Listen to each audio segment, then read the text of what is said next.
রমজান কাল বা পরশু থেকে হয়তো রমজান আমাদের শুরু হতে চলেছে।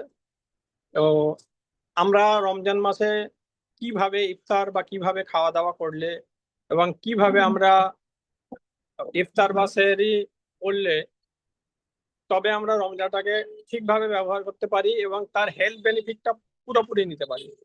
এখানে আমাদের কলকাতার দুজন স্বনামধন্য ডায়েটিশিয়ান আছেন যারা আমাদের এই ব্যাপারে হেল্প করবেন। আমি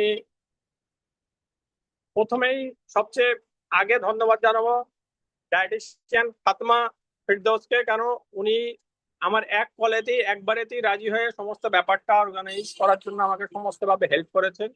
এবং তার সঙ্গে আর দুজন আমাদের রিনাউন্ড ডায়েটিশিয়ান আছেন যারা অ্যাজ স্পিকার আর অ্যাজ মডারেটর আছেন, ডক্টর ডায়েটিশিয়ান সৌমেন্দু। আর যারা জয়েন করছেন তাদেরকে অনুরোধ একটু ধৈর্য ধরে শুনবেন এবং আমরা কোশ্চেন অ্যান্সার অবশ্যই নেব। যার যা প্রশ্ন থাকবে আপনারা আমাদের আমাদের কমেন্ট বক্সে আপনারা দিয়ে রাখবেন। আমরা আমাদের সুযোগ সুবিধা মতো এই আনসার গুলো আমরা দিয়ে দেবো। তো প্রথমেই আমি আমাদের মডারেটর যিনি আছেন ডায়েটিশিয়ান সৌমেন্দু ঘোষ, ওনাকে আমি ইন্ট্রোডিউস করছি। উনি হচ্ছে consultant dietitian and diabetes educator and lifestyle counsellor, chief programme officer, community health and nutrition programme, community nutrition core group, IAPN India. 18 বছরের এক্সপিরিয়েন্স আছে ওনার ক্লিনিক্যাল ডায়েটিশিয়ান কমিউনিটি নিউট্রিশনের উপরে। অনেকগুলো অ্যাপ্লিকেশনের মধ্যে সল্টলেক, মাইন্ডেস clinic and soulful test for developmental children, director of cognize nutrition, ওটা তার ডিরেক্টর উনি। এটা একটা অ্যাটাচড উইথ বিভিন্ন NGOর সঙ্গে উনি যুক্ত রয়েছেন। এবং ওনার এরিয়া অফ ইন্টারেস্ট হলো academic, community welfare and nutrition program. Like আজকের যে প্রোগ্রামটা উনি জয়েন করেছেন বা আমাদের এক কথায় ওনারা রাজি হয়ে গেছেন, সেটাই ওনার ইন্টারেস্টের একটা পার্ট বোঝানো যাচ্ছে। উনি lifestyle counsellor, diabetes, mental health and psychology and paediatric নিউট্রিশনের এক্সপার্ট উনি। ওনার অনেক অ্যাচিভমেন্টের মধ্যে একটা হচ্ছে quality award winner of innovation in nutrition, IAPN India 2022, Best Mentor Award, FSTN 2024, Excellence in Nutrition Entrepreneurship, IAPN India 2025 ও আরো অনেক। Similar speaker in national and international platform, regular article publish করেন উনি বিভিন্ন রকম জার্নালেতে, নিউজ পেপার অ্যান্ড বিভিন্ন radio and television প্রোগ্রামে উনি উপস্থিত থেকেছেন এবং অনেকগুলো আর্টিকেল পাস করেছেন। এবং chapter contributor of Dietitian Update 2023, contributor in various articles and journals, life member of IAPN। IAPN টা আমরা হয়তো সবাই জানি না, এটা অল ইন্ডিয়া ডায়েটিশিয়ানদের একটা অনেক বড় অর্গানাইজেশন, যেরকম আমাদের মেডিকেলদের MCI বা ইত্যাদি আছে। তো সবাইকে অনুরোধ করব, আমি ওয়েলকাম করছি ডক্টর ডায়েটিশিয়ান সৌমেন্দু ঘোষকে। উনি ইন্ট্রোডিউস করে দিলাম। উনি আপনাদের সামনে কিছু কথা বলে আমাদের যে চিফ ডায়েটিশিয়ান আছেন উনি সেশনটা নেবেন এবং শেষে আমরা আবার কোশ্চেন আনসারে যোগ দেব। Thank you. Over to dietitian Soumendu Ghosh. অনেক ধন্যবাদ ডক্টর জাহিরুল ইসলাম স্যারকে এই সুযোগটা করে দেওয়ার জন্য, এবং যারা উপস্থিত আছেন তাদেরকে অনেক ধন্যবাদ এবং পবিত্র রমজান মাসের অনেক শুভেচ্ছা জানাই। এই রমজান মাসটা খুব গুরুত্বপূর্ণ মাস। এই মাসটাকে পালন করতে গেলে আহ এক সেকেন্ড এইটা ভীষণই একটা গুরুত্বপূর্ণ মাস। এই মাসটা যে আমাদের পালন করতে হবে তার বিশেষ কিছু নিয়ম আছে, এবং আগের তুলনায় দেখা যাচ্ছে এখন মানুষের মধ্যে অনেক ধরনের হেলথ ইস্যু বেড়ে গেছে। তার প্রধান কারণ হচ্ছে আমাদের লাইফস্টাইল চেঞ্জ। আমরা অনেক ওয়েস্টার্ন কালচারকে ফলো করছি, তার কারণে আমাদের খাদ্যের মধ্যে ভেজাল জিনিস অনেক প্রবেশ করেছে। এবং হোয়াট আর দ্য থিংস যেগুলো আমাদেরকে দেখা যাচ্ছে ময়দা জাতীয় খাবার, আমরা অনিচ্ছা সত্ত্বেও ময়দা, চিনি, এই সাদা কালারের জিনিসগুলো, লবণ এবং সাদা তেলের পরিমাণ আমাদের খাদ্যে অনেক বেড়ে গেছে। শিশুদের মধ্যে, মহিলাদের মধ্যে, কলেজ স্টুডেন্টদের মধ্যে ফাস্ট ফুডের প্রবণতা এমনিতেই অনেক বেড়ে গেছে। আবার এই যে মাসটা, এটাকে শরীরটাকে এবং মনটাকে পবিত্র করার জন্য এই মাসটা দিয়েছে ওপরালা। এইখানে আপনাদের যে নিয়মগুলো মেনে চলতে হবে, আমাদের আগামী স্পিকার আমাদের 8 ঘন্টা 40 মিনিট এটা নিয়ে বোঝাবেন। যা যা প্রশ্ন আপনাদের থাকবে সেইগুলো নিয়ে আমরা কথাবার্তা বলবো। কয়েকটা গুরুত্বপূর্ণ কথা আমি এটা বলে নিতে চাই। এই যে মাসটা চলে 29 থেকে 30 দিন, তার কিছু আগে, যদিও আমরা একদম শেষের মুহূর্তে প্রোগ্রামটা করছি, বাট তার কিছুদিন আগের থেকে শরীরকে প্রস্তুত করতে হয়। এবং যারা রোগী, যারা বিভিন্ন রকম ওষুধ খাচ্ছেন, ডিফারেন্ট মেডিসিনের মধ্যে আছেন, ডায়াবেটিস, থাইরয়েড, হার্টের মেডিসিন, সেটা ডাক্তারবাবুদের পরামর্শ নিয়ে সেই ওষুধগুলো কিছু ক্ষেত্রে টাইমিং গুলো চেঞ্জ করতে হয়। যারা ইনসুলিনে আছেন, সেই ইনসুলিন যেগুলো নিচ্ছেন সেইগুলোর ব্যাপারে সচেতন হওয়ার জন্য ডাক্তারবাবুর কাছে যাওয়া এবং বিভিন্ন রকম টেস্ট রমজানের আগে করাটা খুবই গুরুত্বপূর্ণ। এবং এই মাসটা এরকম না যে আমরা অনেক ফাস্ট ফুড, জাঙ্ক ফুড খাবো। ইফতার মানেই যে আমাদের অনেক রকম ড্রিঙ্কস গুলো যেগুলো আছে, ফলের রস, চিনি দেওয়া ফলের রস খাচ্ছি বা অতিরিক্ত তেলে ভাজা জিনিস খাচ্ছি, এটা নয়। এটাতে সুস্বাস্থ্যকর জিনিসগুলো কি কি ভাবে খেতে পারবেন সেইটা নিয়ে আমরা আলোচনা করব। ব্যক্তিগত যে কোনো মেডিকেল রিলেটেড প্রশ্ন থাকলে আপনাদের অনুরোধ করব এই প্রশ্নগুলো করার জন্য। যারা যারা অসুস্থ থাকছেন, ডাক্তারের পরামর্শ নিয়ে যদি রমজান রোজা না রাখতে পারছেন, সেই পরামর্শটা ডাক্তারের কাছে নেওয়া। অতিরিক্ত বয়স্ক মানুষ বা গর্ভবতী বা যিনি স্তনপান করাচ্ছেন, ল্যাকটেটিং মাদার, তাদের ক্ষেত্রে বিশেষ নিয়মগুলো পালন করা অত্যাধিক আবশ্যক। এই জিনিসগুলো আমাদের মনে মনে রাখতে হবে। তাছাড়া ব্যায়াম করা যাবে কিনা, যারা জিম করেন জিমে যাওয়া যাবে কিনা, কিভাবে ব্যায়াম করবেন, এক্সারসাইজ কি করবেন, এইগুলো নিয়ে আমরা জানবো। এবং আমাদের পেটে অনেক ভালো ব্যাকটেরিয়া থাকে, যেটাকে আমরা বলি হেলদি ব্যাকটেরিয়া। সেইগুলোকে ঠিক রাখার জন্য ঘুমের অত্যাধিক প্রয়োজন। কিন্তু আগেকার দিনে দেখা গেছে যে মানুষ অনেক সন্ধেবেলা খাওয়া দাওয়া করে, নর্মাল রোজার মাস ছাড়া অনেক আগে ঘুমিয়ে পড়তেন, বা 9টা, 8টা, 9টা, 10টা। এখন সেটা হতে হতে নতুন প্রজন্ম রাত্রি 2টো 3টের সময় ঘুমোতে যাচ্ছে। ঘুম অত্যাধিক প্রয়োজন। যে সময়টা সন্ধ্যের পরে সূর্য ডোবার থেকে সূর্য ওঠার অবধি যে সময়টা আমরা পানীয় খাচ্ছি, সেই সময়টা কিন্তু আমাদের প্রপার হাইড্রেটেড থাকতে হবে। না হলে কিন্তু সারাদিন রোজা রাখাটা সেই সমস্যাদায়ক কিছু মানুষের ক্ষেত্রে হতে পারে। তো আমরা ফাতমাকে বলবো সুমিত্রা ম্যামের স্লাইডটা একটু শেয়ার করতে। আমি ম্যামকে ইন্ট্রোডিউস করাতে চাই এবং তারপরে আমরা মূল সেশনটার দিকে চলে যাব। কারণ রমজানের আগে একটা সপ্তাহ আর বাকি নেই, আর কয়েকটা দিন বাকি। তাই জন্য এইগুলো সব ম্যাডাম বলে দেবে। কফি চা নিয়ে নির্দেশ, ঠিক আছে, কফি চা খাওয়া যাবে খাওয়া যাবে না কিনা, চিনি যুক্ত খাবার খাওয়া যাবে কিনা, দুধ জাতীয় জিনিস খাওয়া যাবে কিনা, এগুলো নিয়ে আমরা বলবো।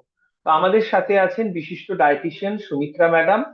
ওনারও দীর্ঘ 15 বছরের এক্সপিরিয়েন্স। উনি certified diabetes educator, consultant dietician, Kolkata Biharilal university, Calcutta university থেকে। ওনার বিশেষ area of interest gastro, liver, diabetes, polycystic ovary, obesity management. এবং উনি কগনাইজ নিউট্রিশনের একজন faculty.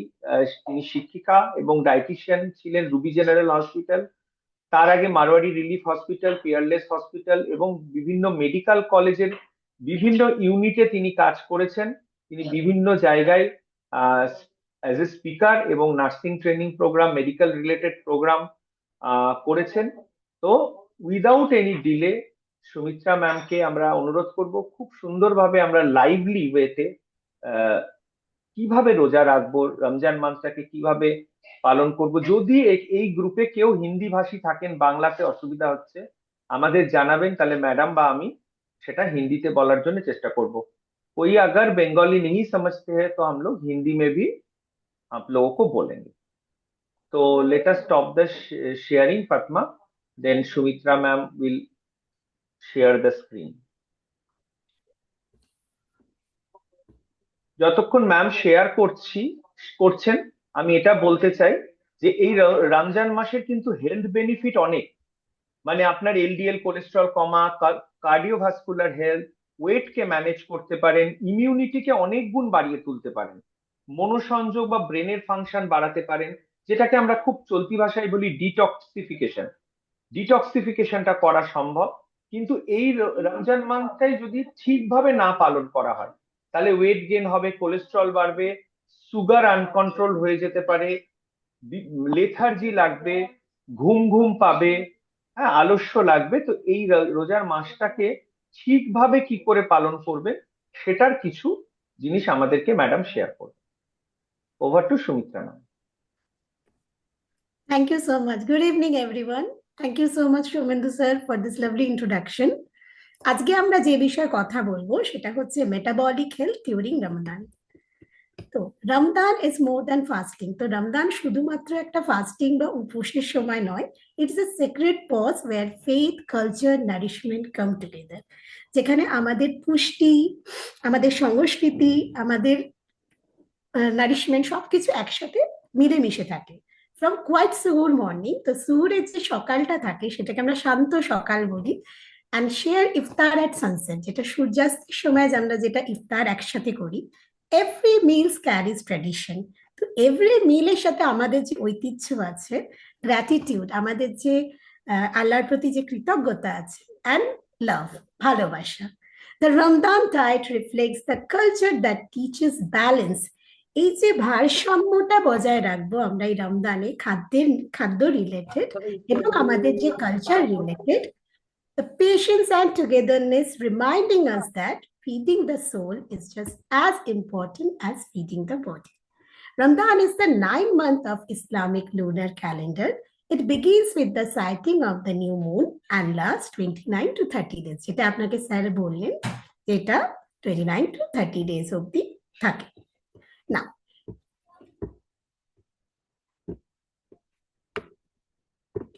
the impact of fasting on our body during Ramadan. তো রমজানের সাথে আমাদের বডিতে কি এফেক্ট পড়ে? এই যে আমরা যে ফাস্টিংটা করছি 29 to 30 ডেজ, এতে আমাদের শরীরের ওপর কি এফেক্ট পড়ছে?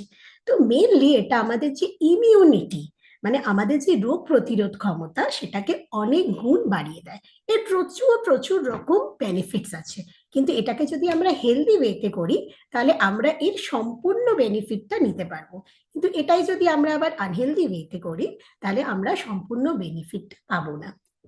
সো এবার আমরা বুঝবো যে এই রমজানের সময় আমাদের যে মেটাবলিক চেঞ্জেসটা হয়, বডিতে যে চেঞ্জেসটা হয়, সেটা কিভাবে হয়।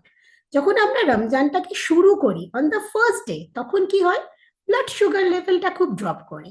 কেন ড্রপ করে? বিকজ আমরা যে সকালবেলা খাচ্ছি, যেটা আমরা ব্রেকফাস্ট বলি, লাঞ্চ করি, ডিনার করি, সেই সব কিন্তু হচ্ছে না। আমরা অতিরিক্তটা সময়, যেটা আমাদের সুহুর থেকে ইফতার অবধি একটা লং পিরিয়ড অফ টাইম, আমরা কোনো জলও খাচ্ছি না, কোনো খাবারও খাচ্ছি না, এটাকে বলে ড্রাই ফাস্টিং। তো যেহেতু ড্রাই ফাস্টিং এ আমরা থাকি, তো ব্লাড সুগার লেভেলটা কমে যায়, ব্লাড প্রেশার লেভেলও কমে যেতে থাকে, এবং শরীরে খুব দুর্বলতা আসে, মনে হয় খুব উইক লাগছে প্রথম দিনটা, বা মাথা যন্ত্রণা করে, বারে বারে খিদে লাগে, কারণ বডি এখনো অ্যাডজাস্ট হতে পারেনি সেই জিনিসটার সাথে। ডে 3 to 7 কিরকম চেঞ্জেস আসে? ডাইজেস্টিভ সিস্টেমে চেঞ্জেস আসে। ডাইজেশন, যেই সময়টা দিনের বেলাটা আমরা খাওয়া দাওয়া করতাম, সেই জায়গাটা আমরা এখন ড্রাই ফাস্টিং করছি, খাওয়া দাওয়া করছি না, তো বডি একটু রেস্ট পাচ্ছে। বডি তখন কি করে, বডির যে অর্গ্যানস গুলো আছে, ইট ক্যান বি আমাদের লিভার হতে পারে, কিডনি হতে পারে, ইন্টেস্টাইন হতে পারে, প্যানক্রিয়াস হতে পারে, তার যে টক্সিন গুলো, তার যে খারাপ জিনিসগুলো আছে, সেগুলো আস্তে আস্তে বডি থেকে বেরোতে থাকে। কিন্তু এই 3 থেকে 7 দিনের মধ্যে একটি হরমোন একটু সমস্যা করে, দ্যাট ইজ দ্য গ্রেলিন। তাকে আমরা বলি হাঙ্গার হরমোন। এই হাঙ্গার হরমোন কি করে, এই আমাদের ঠিক ব্রেকফাস্ট, লাঞ্চ, ডিনার এই সময় ক্ষরিত হয় শরীরে। তো এই সময় না আমাদের একটু খিদে খিদে ভাব লাগে। ডে 8 to 15 তখন বডি আস্তে আস্তে অ্যাডজাস্ট করে নেয়, তখন হিলিং প্রসেস শুরু হয়। তাহলে বডির মধ্যে যে ইনফ্লেমড সেল আছে, ইনজিওর যে ওল্ড ইনজিউরিটিস গুলো আছে, ওগুলো আপনা আপনি হিল হতে শুরু করে। অ্যাডিশনাল যে টক্সিন গুলো আছে, যেগুলো আমাদের অর্গ্যানে জমে থাকে, সেগুলো আস্তে আস্তে বেরোতে শুরু করে। আর গ্রেলিনও ঠিক আমাদের ব্রেকফাস্ট, লাঞ্চ, ডিনার এই সময়গুলোতে নিঃসরণ হয়। এই সময়গুলো নিঃসরণ হয় না, একদম ইফতার আর সেহরির সময় নিঃসরণ হয়, ফলে আমাদের এই যে বারবার খিদে পাওয়া যেটা স্টার্টিং এ হচ্ছিল সেটা আর হয় না। ডে 16 to 20 এখানে কিন্তু এই যে টক্সিন বেরোনো, মানে এই যে অর্গ্যানটা ভেতর থেকে ক্লিয়ার হচ্ছে বা আমাদের শরীর ভেতর থেকে আরো পিওর হচ্ছে বা সুস্থ হচ্ছে, এই ব্যাপারটা আরো বেশি বাড়তে থাকে। আর ডে 20 to 30 যখন আমরা একদম শেষ পর্যায়ে চলে এসেছি, তখন দেখবো আমাদের যে স্ট্রেস লেভেলটা আছে না, ওটা আমরা খুব ভালোভাবে কন্ট্রোল করতে পারছি, আমাদের ইমোশনাল ব্যালেন্স খুব ভালোভাবে কন্ট্রোল হচ্ছে, আমাদের মেমারি খুব ভালো ইমপ্রুভ হচ্ছে এবং আমরা কাজের প্রতি বেশি কনসেন্ট্রেট করতে পারছি। So fasting during Ramzan and it's immune effect, তো যেটা আমরা ইমিউনিটির কথা বলছি বা রোগ প্রতিরোধের ক্ষমতা বলছি, আগেই বললাম এটা একটা ড্রাই ফাস্টিং হয়। তো এর ওপর না বিভিন্ন রকম রিসার্চ হয়েছে যে কিরকম ডায়েট খেলে এর যে গুণগুলো আছে আমরা আরো ভালোভাবে পাবো। তো দেখা গেছে আমরা যদি লো কার্বোহাইড্রেট বা কমপ্লেক্স কার্বোহাইড্রেট, হাই অ্যামাউন্ট বা গুড অ্যামাউন্ট অফ প্রোটিন এবং গুড ফ্যাট ইনক্লুড করি with vitamins, minerals, fibre and probiotic, card, এই ধরনের খাবার, মানে খাদ্যের মধ্যে প্রোটিন জাতীয় খাবার বেশি রাখছি, শাক সবজি ফল বেশি রাখছি, দই জাতীয় খাবার বেশি রাখছি, নাটস বা সিডস, এগুলো সেটা যে কোনো ধরনের বাদাম হতে পারে, খেজুর, এগুলোকে রাখছি, কিন্তু কার্বোহাইড্রেটটাকে একটু কম রাখছি, ঠিক আছে? আর বেশি ভাজা পোড়া খাবার রাখছি না খাবারের মধ্যে, বা মিষ্টি জাতীয় খাবারকে আমরা অ্যাভয়েড করছি, নোনতা খাবারকে অ্যাভয়েড করছি, মানে সুগার, সল্ট, ময়দা, রিফাইন তেল, এগুলোকে আমরা যত অ্যাভয়েড করতে পারবো তত দেখবো যে আমাদের বডিতে অনেক রকম চেঞ্জেস হচ্ছে, যেগুলো কি বডির ইমিউনিটি আরো বাড়িয়ে দিচ্ছে। তাহলে ফাস্টিং এ কি কি ইমপ্রুভ হয়? ফাস্টিং এ যেটা হয় সেটা হচ্ছে সাইটোকাইন্স লেভেল কমে যায়। সাইটোকাইন্সটা কি? সাইটোকাইন্স হচ্ছে ইনফ্লামেশন। এখন খুব শোনা যায় বিভিন্ন সেলিব্রিটি বলুন কিংবা ফেসবুকেও শুনবেন অনেকে অ্যান্টি ইনফ্লামেটারি ডায়েট করে। তো অ্যান্টি ইনফ্লামেশনে কি হয়, শরীরের যে খারাপ জিনিসগুলো ওগুলো সাইটোকাইন্স আরো বেড়ে যায়। তো এই অ্যান্টি ইনফ্লামেটারি ডায়েট করলে শরীরের যে ইনফ্লামেশন হয়ে আছে সেগুলো আপনি আপ কমে যায়, কিন্তু এই রমজানের ফাস্টিং এতে সাইটোকাইন্স লেভেল আপনি আপনি কমতে থাকে। ম্যাক্রোফেজ হলো লার্জ সেল, যেটা খায়, কাকে খায়? ব্যাকটেরিয়া বলুন, ভাইরাস বলুন, মাইক্রোবস বলুন, এগুলোকে ম্যাক্রোফেজ এনগালফ করে বা খেয়ে নেয়। মানে কি, যেসব ব্যাকটেরিয়া, ভাইরাস, মাইক্রোবস আপনাদের শরীরে যাচ্ছে সেগুলোকে এই ম্যাক্রোফেজ গুলো খেয়ে নেয়, ফলে আমাদের এই ডিফেন্স সিস্টেমটাকে বা ইমিউনিটিকে আরো বাড়িয়ে দেয়। তো রমজানের সময় এই ম্যাক্রোফেজ গুলো আমাদের বডিতে আপনি আপনি বাড়তে থাকে, মাইক্রোবিয়াম গ্রোথ বাড়ে। এখন ঘরে ঘরে পেটের সমস্যা, গ্যাস, অম্বল, স্টুল ক্লিয়ার হচ্ছে না, পটি ক্লিয়ার হচ্ছে না, কনস্টিপেশন হচ্ছে, ডায়রিয়া হচ্ছে। তো এর একটা মূল কারণ হচ্ছে আমাদের যে ইন্টেস্টাইন আছে তার মধ্যে যে ব্যাকটেরিয়া থাকে তাদের মধ্যে হয়তো খারাপ ব্যাকটেরিয়ার সংখ্যা অনেক বেড়ে গেছে। তো আমাদের এটা জানা উচিত, লার্জ ইন্টেস্টাইন যেটা আছে সেখানে আমাদের 70% ব্যাকটেরিয়া থাকে। সেই ব্যাকটেরিয়ার মধ্যে যদি খারাপ ব্যাকটেরিয়া বেড়ে যায় তাহলে কি হবে? তাহলে আমাদের ডাইজেশনের উপর এটা এফেক্ট ফেলবে। তো এই রমজানের সময় আমাদের ইন্টেস্টাইনে গুড ব্যাকটেরিয়াল কনসেন্ট্রেশন, যেগুলো ভালো ব্যাকটেরিয়া, তাদের কনসেন্ট্রেশন অনেক বেড়ে যায়। রেজিস্ট্যান্স টু স্ট্রেস সব এজ গ্রুপে আছে। কোন এজ গ্রুপে স্ট্রেস নেই? একটা বাচ্চা স্ট্রেস হয় যে তার পরীক্ষা আছে, পড়াশোনা করতে হবে। একটা হাউসহোল্ড মাদারের স্ট্রেস হয় যে আমি কালকে কি রান্না করব, কিভাবে আরো ভালোভাবে ওদের টেক কেয়ার করব। একজন অফিস গোয়িং এর স্ট্রেস হয় যে কাজের স্ট্রেস, ফ্যামিলি স্ট্রেস। একজন যে দোকানে কাজ করে তারও প্রচন্ড স্ট্রেস। তো স্ট্রেস এখন সব জোনেই আছে, সব বয়সের মধ্যেই আছে। কিন্তু আমরা দেখবো যে যত আমরা এই রোজার মধ্যে থাকছি এই রমজান মাসে, এই স্ট্রেস লেভেলটা আস্তে আস্তে অনেকটা আপনি নিজেরাই ফাইট করতে পারছেন স্ট্রেসের সাথে। স্ট্রেস আস্তে আস্তে কমতে শুরু করেছে। অক্সিডেটিভ স্ট্রেস কি? অক্সিডেশন কমে যায়, মানে আমাদের শরীরের যে খারাপ সেল সেগুলো আপনি আপ শরীর থেকে নিঃসরণ হয়ে যাচ্ছে বা সেগুলোর সংখ্যা কমছে। অটোফেজির অর্থ হলো যে আমাদের শরীরে যে খারাপ মাইক্রোবস আছে, ব্যাকটেরিয়া আছে, ওগুলো আপনি আপ আপনাদের শরীর থেকে বেরিয়ে যাচ্ছে। তো আমরা যদি সঠিক ওয়েতে এই ফাস্টিংটা করি তাহলে এতগুলো বেনিফিট আমরা পাচ্ছি।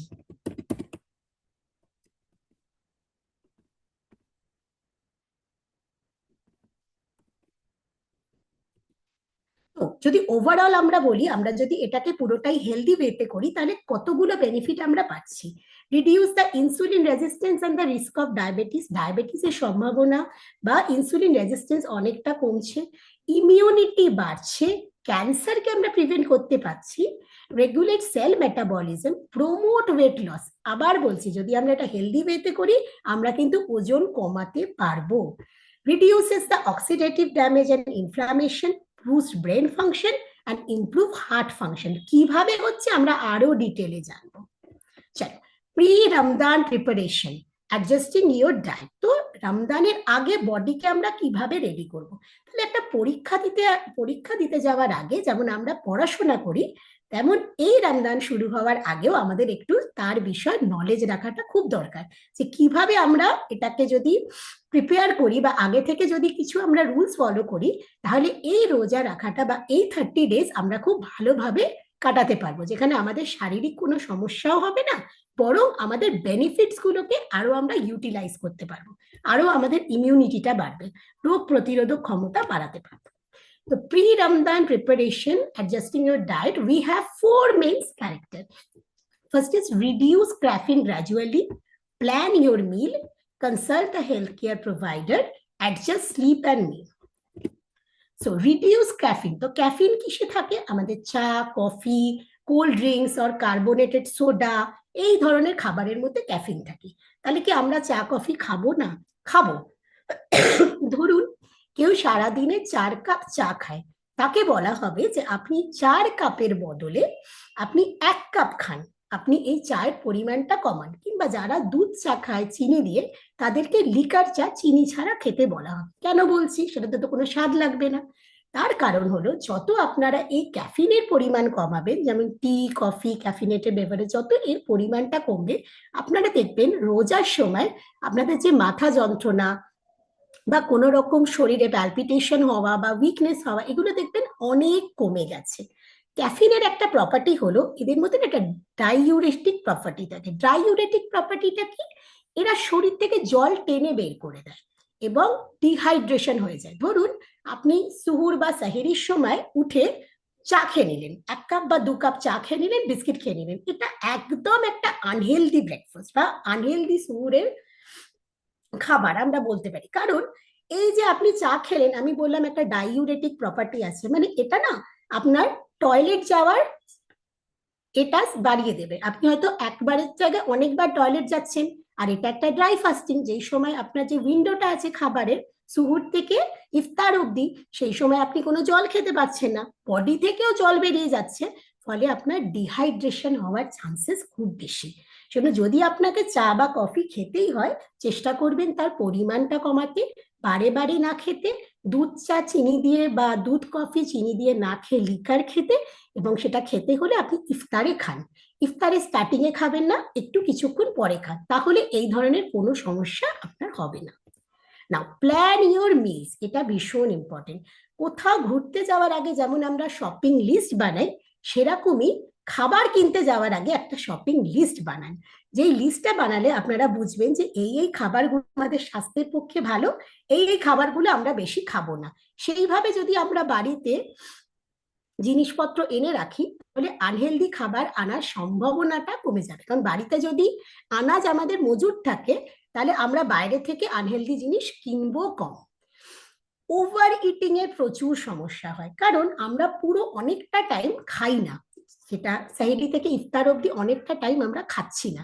অনেকটা টাইম না খাওয়ার জন্য কি মনে হয় যে যখন আমরা ইফতারে খাবো, তখন একদম খেজুর দিয়ে স্টার্ট করে তারপর জল খাবো, তারপর যে কোনো ফ্রাইড ফুড, সেটা সিঙ্গারা হতে পারে, চপ হতে পারে, পকোড়া হতে পারে, তারপরে নয় বিরিয়ানি হলো, নালে চিকেন হলো, একটা খুব অয়েলি, একটা খুব স্পাইসি জিনিস আমরা খেলাম। ফলে কোনো না কোনো ভাবে আমরা যদি সেই ক্যালোরিটার হিসেব করতে যাই, দেখবো সেই ক্যালোরিটা আমরা যদি সারাদিন ভাগ করে খেতাম, তার থেকে কিন্তু অনেক বেশি হয়ে যাচ্ছে। ফলে আমরা না চাইতেই অনেক ওভার ইটিং করে ফেলি, ফুড অনেক ওয়েস্টেজ হয় এবং আনহেলদি চয়েসেস গুলো বেশি খাই, বাইরের খাবার আমরা বেশি খাচ্ছি। তার বদলে আমরা যদি খাবার ওয়েটা একটু চেঞ্জ করি, যেমন আমরা খেজুর দিয়ে শুরু করলাম, তারপর জল খেলাম, তারপর কোনো লেমনেড খেলাম ঘরে বানানো যার মধ্যে চিনি নেই, তারপরে ফল খেতে পারি আমরা, তারপরে আমরা যে কোনো প্রোটিন সেটা ঘরে যেটা বানানো হলো, কোনোদিনও চিকেন হলে চিকেন, সয়াবিন হলে সয়াবিন, মাছ হলে মাছ, এগ হলে এগ, মানে যেটা আপনার অ্যাভেলেবেল আপনি সেটাই খান। তার সাথে আমরা কিছু ফ্রুটস রাখলাম, ফ্রুট জুস না, ফ্রুট যেটা এমনি ফ্রুট কেটে খাচ্ছেন আপনি সেই ফ্রুট সেটা রাখলেন। তার সাথে কার্বোহাইড্রেট রাখবেন, তার সাথে ভাত রুটিও থাকবে কিন্তু পরিমাণে একটু কম, অতটা বেশি পরিমাণে না, দই রাখলেন। তো এইভাবে যদি আমরা খাবারটাকে হেলদি ওয়েতে রাখি তাহলে আমাদের সমস্যাগুলো হবে না।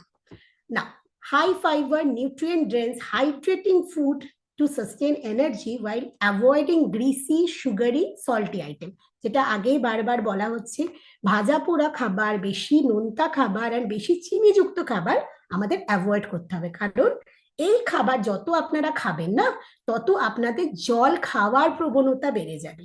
তো এই যখন আমরা এই ধরনের খাবার খাচ্ছি বারে বারে আমাদের তেষ্টা পাবে, কিন্তু আমরা তো বারে বারে জল খেতে পারবো না, এটা তো একটা ড্রাই ফাস্টিং। তো প্রবলেম ওখানেই শুরু হবে, বডি তখন ডিহাইড্রেশনে চলে যাবে। Consult your health care provider, যেটা আমাদের সৌমেন্দু স্যার আগেই বললেন, যে কোনো রকম যদি সমস্যা থাকে, ইট ক্যান বি ডায়াবেটিস হতে পারে, হাইপার টেনশন হতে পারে, প্রেগনেন্সি হতে পারে, কিডনি ডিজিজ হতে পারে, হার্ট ডিজিজ হতে পারে, বা কোনো ক্রিটিক্যাল প্রবলেম আছে, আপনি একবার রমজানের আগে ডক্টরের কাছে পরামর্শ নিন, ডিউরিং রমজান আপনি পরামর্শ নিন, এবং পোস্ট রমজান, রমজান যখন শেষ হবে তখন একবার পরামর্শ নিন, যাতে আপনার এই ফাস্টিংটা, যেটাকে আমরা বলি সেফ ফাস্টিং, সেটা যেন একদম ভালো মতন আপনি করতে পারেন। অ্যাডজাস্ট ইউর স্লিপ অ্যান্ড মিল, এটা খুব ইম্পর্টেন্ট, ঘুমানোটা ভীষণ ইম্পর্টেন্ট। অনেক সময় কি হয়, অনেক মানুষ সেহেতু সকালবেলা সেহেরি করতে হয়, তারা না সেহেরির সময় উঠতে পারে না, তারা কি করে, তারা ভাবে আমি ঘুমিয়ে নিই, আমি একদম ইফতারে গিয়ে খাবো, এটা অনেকের সমস্যা হয়। তার ফলে কি হয়, এতক্ষণ যে খালি পেটে থাকা হয়, হাইপোগ্লাইসেমিয়া বা সুগার ফল হওয়ার চান্সেস খুব বেশি থাকে, তাদের ডিহাইড্রেশন হয়, তাদের প্যালপিটেশন হয়, তাদের হাত পা কাঁপে, তারা কোনো জিনিসে কনসেন্ট্রেট করতে পারে না, তাদের মাথা ঘোরে, এমনকি কোনো কোনো মানুষ ফেন্টও হয়ে যায়। তো এই সময়টা, মানে এই যে সেহেরির সময়টা ভীষণ important, it is the major, মানে কি বলবো, এটা আমরা যেরকম ব্রেকফাস্ট করি, breakfast is one of the major meal, ওরকমই ইম্পর্টেন্ট, এটাকে স্কিপ করা যাবে না, কিংবা এটাতে চা বিস্কুট বা শুধু দুধ খাওয়া যাবে না, এটাতে একটা প্রপার মিল রাখতে হবে। আর যতই আমরা ঘুমোবো না, যত আমরা জেগে থাকি, তত বেশি আমাদের খিদে পায়। এবার আমরা বুঝতে পারছি না যে আমার বারবার খিদে পাচ্ছে কেন, কারণ আমাদের যে গ্রেলিন হরমোন, যেটাকে আমরা হাঙ্গার হরমোন বললাম, সেই হাঙ্গার হরমোন আমাদের শরীরে বেড়ে যায়। তো প্রপার ঘুম হওয়াটা খুব দরকার। ইনসুলিন সেন্সিটিভিটি কমে যায়, ফলে গ্লুকোজের স্পাইক বেড়ে যায়, আমাদের বডিতে গ্লুকোজের স্পাইক বেড়ে যায়, আপনি বুঝতে পারছেন না আমার খালি মিষ্টি খেতে কেন ইচ্ছা করছে, বিকজ আপনি ভালো মতন ঘুমাননি, সেই জন্য আপনার ইনসুলিন সেন্সিটিভিটি বডিতে বেড়ে গেছে, গ্লুকোজের স্পাইক, ইনসুলিন সেন্সিটিভিটি কমে গেছে, এবং গ্লুকোজের স্পাইক বডিতে বেড়ে গেছে, যেটাকে আমরা বলি ইনসুলিন রেজিস্ট্যান্ট বডিতে হয়ে গেছে। তাহলে এটাকে আমরা কি করে কন্ট্রোল করব? আপনারা রোজা শুরুর আগেই আপনারা তাড়াতাড়ি ঘুমানো অভ্যাস করুন, ঘুমানোর সময় বেশি মোবাইল দেখবেন না, তাতে ঘুমটাও ভালো হবে। তো ঘুমানোটা তাড়াতাড়ি করুন এবং সকালবেলা তাড়াতাড়ি ওঠা অভ্যাস করুন, তাড়াতাড়ি ওঠার পরে আপনারা ব্রেকফাস্ট নিয়ে অভ্যাস করুন। যদি এইভাবে ব্রেকফাস্ট নিয়ে সকালে ওঠার অভ্যাসটা রাখতে পারেন, তাহলে কি হবে, তাহলে এই সেহরির সময় ওঠা এবং খাওয়া এই দুটোতে কোনো অসুবিধা হবে না। নাও Ramzan meal focus on balancing nutrition with hydration, যেটা বারবার বলছি, জল খাওয়াটা খুব দরকার।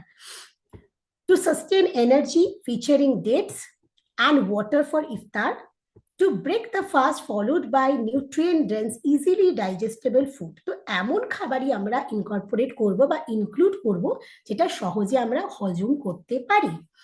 অ্যান্ড সাহেরি বা সুহুর, যেটা সকালবেলা meal emphasize slow release carbohydrate, protein and healthy fats to stay full, avoiding high salt and excessive caffeine, তো আমরা হাই সল্ট বা সল্টি ফুডও নেব না এবং চা কফিও সকালের দিকে কিন্তু খাবো না, এটা যেন সবার মনে থাকে।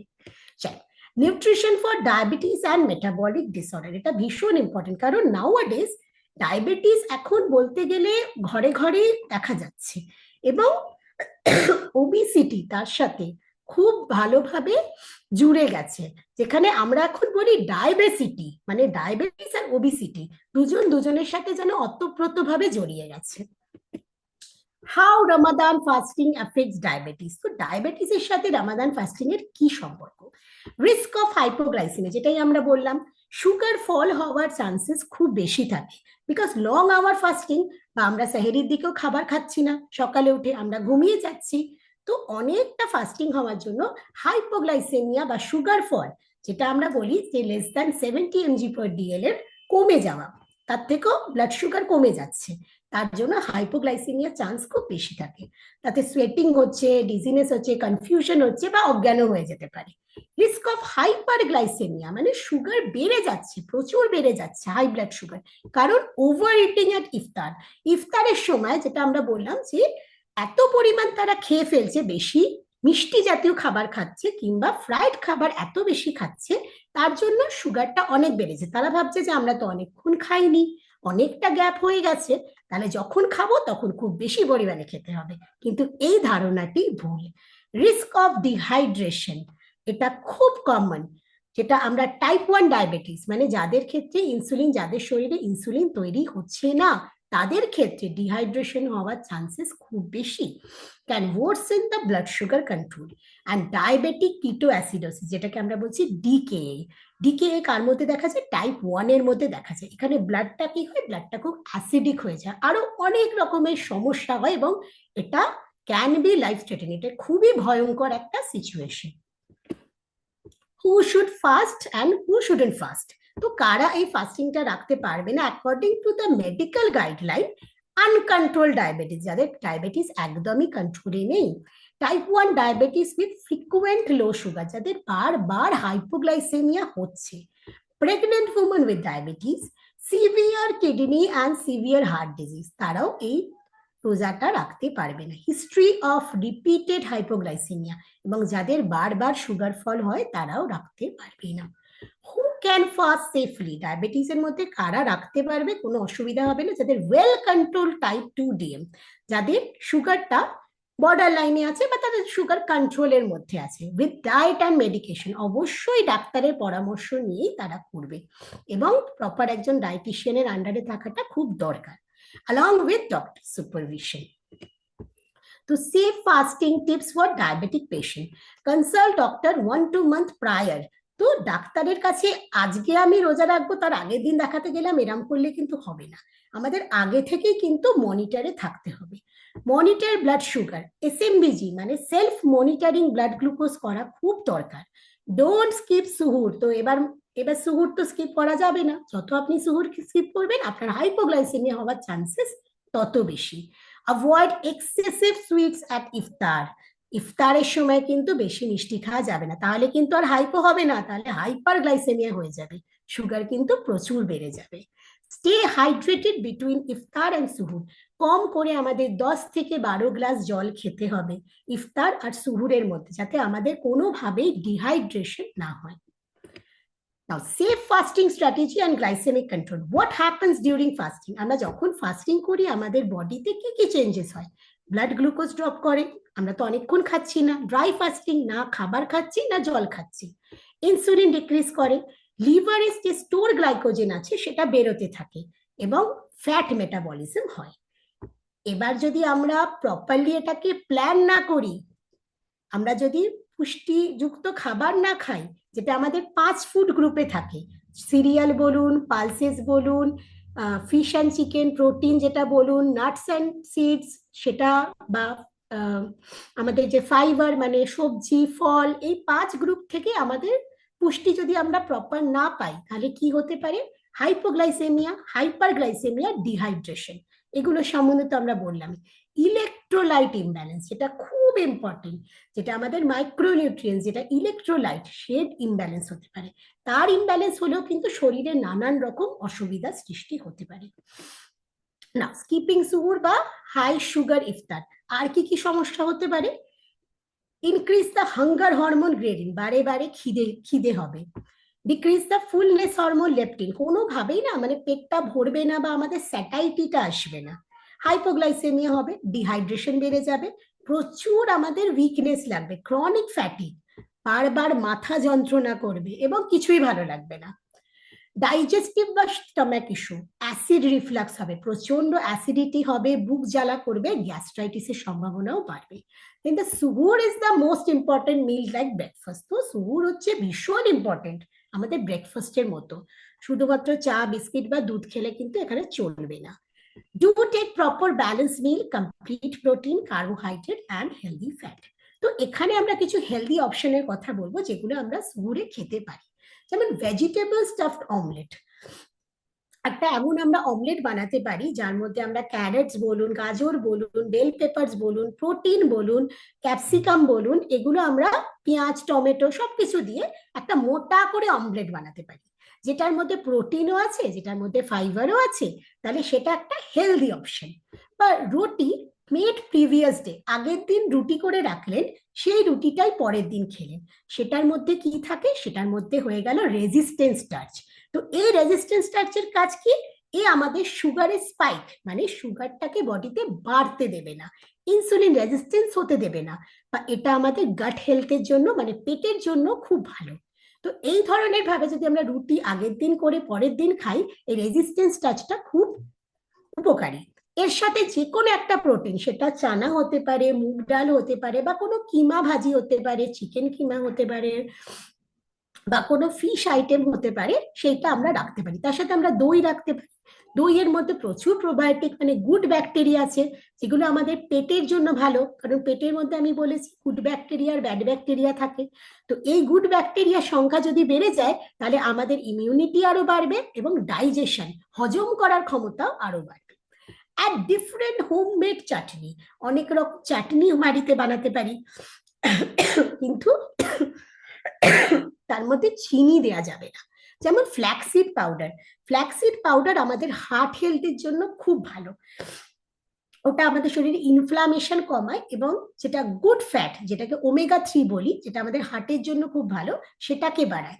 কোকোনাট চাটনি, কোকোনাট চাটনি না আমাদের খুব ভালো একটা ফ্যাট থাকে যার নাম হচ্ছে MCT, মিডিয়াম চেইন ট্রাইগ্লিসারাইড, যেটা এমনি অ্যাবজর্ব হয়, তার জন্য কোনো বাইলের দরকার পড়ে না। তো এটাও আমাদের কুইক এনার্জি দেয় এবং আমাদের ইমিউনিটিকে বুস্ট করে। গ্রিন চাটনি, যেগুলো তোমার হয়তো আমরা ধনে পাতা পুদিনা পাতা এই দিয়ে বানাই, যেগুলো আদা লঙ্কা, তো এগুলো না আমাদের ডাইজেশনকে ইমপ্রুভ করে, ভিটামিন সি দেয়, মানে প্রচুর ইমিউনিটি অ্যান্টিঅক্সিডেন্ট এগুলো দেয়। কিন্তু চিনি দেয়া যাবে না, এর মধ্যে যদি আমরা চিনি দিই তাহলে এর গুণাগুণ কিন্তু নষ্ট হয়ে যাবে। বা আমরা যদি রুটিটাকে একটু ফর্টিফাই করি, বিভিন্ন ধরনের আটা ওর মধ্যে মিক্স করে একটা ফর্টিফাইড আটা বানাই, বা তার মধ্যে বেসন যদি মিক্স করি, বা তার মধ্যে জোয়ারের আটা বা বাজরা আটা, এই ধরনের আটা কিন্তু মিক্স করে যদি একটা রুটি করি, তাহলে সেই রুটিটাই কিন্তু ফর্টিফাইড হয়ে গেল, অনেক বেশি ফাইবার, এবং সেটাও আমাদের সুগার স্পাইককে আটকাবে, সুগারটাকে ব্যালেন্স করতে হেল্প করবে। along with ভেজিটেবলস, যেটা যত আমরা সবজি রাখবো খাবারের মধ্যে, সবুজ সবজি, তত আমাদের ডাইজেশনও ভালো হবে, আমরা ফাইবারও পাবো, এটা আমাদের কনস্টিপেশনকেও কিওর করবে, কারণ এই সময় খুব কনস্টিপেশনের সমস্যা হয়। আমরা যদি ফাইবার পর্যাপ্ত না খাই, আমরা যদি জল পর্যাপ্ত না খাই, তাহলে কনস্টিপেশন, ইউরিন ইনফেকশন, এই ধরনের সমস্যা খুব দেখা যায়। অর স্টাফড অমলেট, এবং 5 থেকে 6খানা যদি আমরা নাট রাখি, যেমন হতে পারে আমন্ড, হতে পারে ওয়ালনাট, হতে পারে, এগুলোর মধ্যে ভীষণ ভালো ফ্যাট থাকে, হেলদি ফ্যাট থাকে, যেগুলো আমাদের হার্টের জন্য খুব ভালো, আমাদের সুগারের জন্য খুব ভালো, আমাদের ওয়েটের জন্য খুব ভালো, ইনফ্লামেশন এগুলো কমায়। এবং ডেটস, খেজুরের কথা তো সবারই জানে যে খেজুর প্রচন্ডই ভালো, ফাইবার থাকে, পলিফেনলস থাকে, যেগুলো অ্যান্টিঅক্সিডেন্টের কাজ করে, মানে আমাদের যে খারাপ সেলস গুলো আছে বা খারাপ যে শরীরে জিনিসগুলো আছে সেগুলোকে মেরে দেয়। তাছাড়াও এর মধ্যে প্রচুর আয়রন আছে, ম্যাগনেসিয়াম আছে, পটাশিয়াম আছে, যেগুলো অনেকভাবে আমাদের শরীরে অনেকগুলো ঘাটতি পূরণ করে। আর তার উপরে এর একটা মিষ্টি স্বাদও আছে, যেটা খুবই দরকার। মানে অনেকক্ষণ পর যখন আমরা খেজুরটা খাই, আমরা ভাবি এটা মিষ্টি স্বাদের জন্য খাচ্ছি, কিন্তু এর প্রচুর গুণাগুণ আছে। না, এগ, ফিশ, পনির, সোয়া, চিকেন, যে কোনো আপনার যে প্রোটিনটা মনে হচ্ছে সেই প্রোটিনটাই রান্না করুন, বা যদি মনে হয় বিফ বা মাটনও খাবেন, কিন্তু সেটা খুব কম তেলে এবং কম তেল মশলা দিয়ে রান্না করে খেতে পারেন, কিন্তু সেটা রেগুলারলি নয়, সেটা কিন্তু মাঝে মধ্যে খান। তার সাথে প্রচুর পরিমাণ ভেজিটেবলস আর ফ্রুটস রাখুন, অ্যান্ড ডিফারেন্ট ফ্রুট স্মুদি। বাইরে থেকে ওই রুয়াবজা বা জুস এগুলো না কিনে যদি ঘরেই এটাকে একটু ঘন করে বানানো যায়, তাহলে আমার মনে হয় সেটা অনেক ভালো হবে। যেটা আপনি বেদানা দিয়ে করতে পারেন, তরমুজ দিয়ে করতে পারেন, যেটা আপনি কলা দিয়ে করতে পারেন। তো এগুলো স্মুদিগুলো অনেক বেশি উপকারী। কার্ড, বাটার মিল্ক, রায়তা এগুলো রাখতে পারেন। যেমন কার্ডটা না অনেকভাবে আমরা ইউজ করতে পারি, দইটা আমরা অনেকভাবে ইউজ করতে পারি। যেমন দইয়ের লস্যি বানাতে পারি, দইয়ের ঘোল বানাতে পারি, যেটা বাটার মিল্ক বা ছাঁচ বানাতে পারি।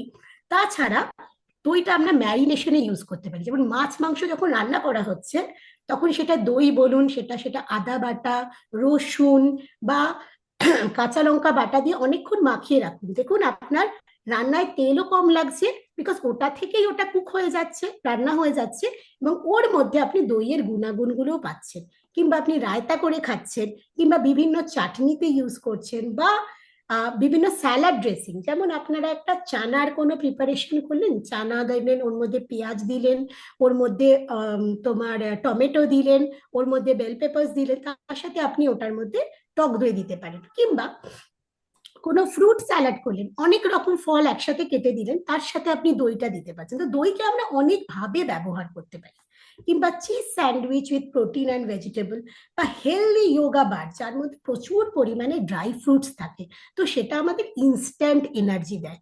বা চিক্কি, যেটা মিক্স নাট, যেটা আমরা বাদাম চাক বলি, এই ধরনের খাবার ইনস্ট্যান্ট আপনাকে অনেকটা এনার্জি দিয়ে দিচ্ছে। Hello yes, hi very good evening sir Ashish बात कर रहा था ईवान